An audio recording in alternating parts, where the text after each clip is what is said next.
સુરતની નવી સિવિલ હોસ્પિટલની બેદરકારી સામે આવી છે। અડધો અડધ સ્ટાફ રજા પર ઉતરી જતા ઓપરેશન માટેની તારીખો લંબાવવામાં આવી રહી છે।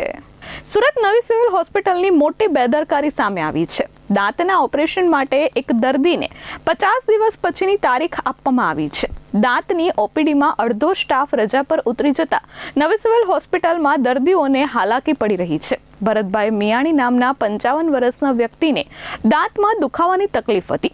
જમણી બાજુની દાઢમાં તકલીફ હોવાથી તેઓ નવી સિવિલ હોસ્પિટલમાં દાંતની ઓપીડીમાં ચેકઅપ કરાવવા માટે ગયા હતા। 12 જૂનના રોજ દાંતની તપાસ કરવામાં આવી અને એક્સપ્રેસ સહિતની પ્રોસેસ પૂર્ણ કર્યા બાદ 24 જુલાઈના રોજ ઓપરેશન માટે અપોઇન્ટમેન્ટ આપવામાં આવી હતી। દાંતની તકલીફ વધતા 24 જૂનના રોજ તેઓ હોસ્પિટલ આવતા તેમની અપોઇન્ટમેન્ટ 24 જુલાઈની છે તેમ કહી તેમને સારવાર કર્યા વગર જ મોકલી દેવાયા હતા। આ બાબતે દર્દી દ્વારા મુખ્યમંત્રી, નાયબ મુખ્યમંત્રી, આરોગ્ય મંત્રી તેમજ સુરત કલેક્ટરને ઈમેલ દ્વારા ફરિયાદ કરી છે કે નવી સિવિલ હોસ્પિટલના ડીન દ્વારા પણ દર્દી સાથે ખરાબ વર્તન કરવામાં આવ્યો હોવાનો આક્ષેપ છે।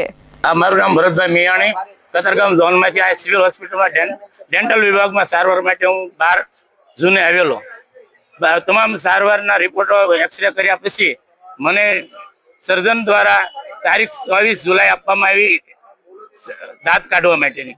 હું ઘરે વહી ગયો, પરંતુ 24 જૂનના દિવસે તકલીફ થતા ફરી વખત હું અહીં ડેન્ટલ વિભાગમાં આવતા ડેન્ટલ વિભાગના ડોક્ટરો દ્વારા મને જાણ કરવામાં આવી કે અમારે દર્દીઓને ભરાવો ઝાઝો છે અને મેં ડોક્ટરની ખૂબ ઘટ છે, માટે કામના લોડના કારણે તમારી સારવાર નહીં કરી કે 24 જૂને આવજો, એટલે આ જુલાઈ આવજો। એટલે સુપરિન્ટેન્ડન્ટને મળવાથી એને એવું કીધું કે આજે આની સારવાર કરો, પરંતુ છતાં પણ સુપરિન્ટેન્ડન્ટના હુકમ હોવા છતાં મને 7 દિવસની અપોઇન્ટમેન્ટ આપી।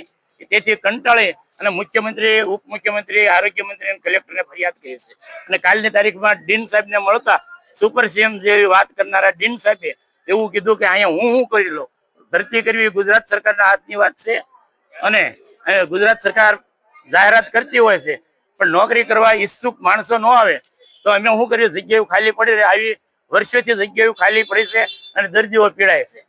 Bureau report S24 news, Surat.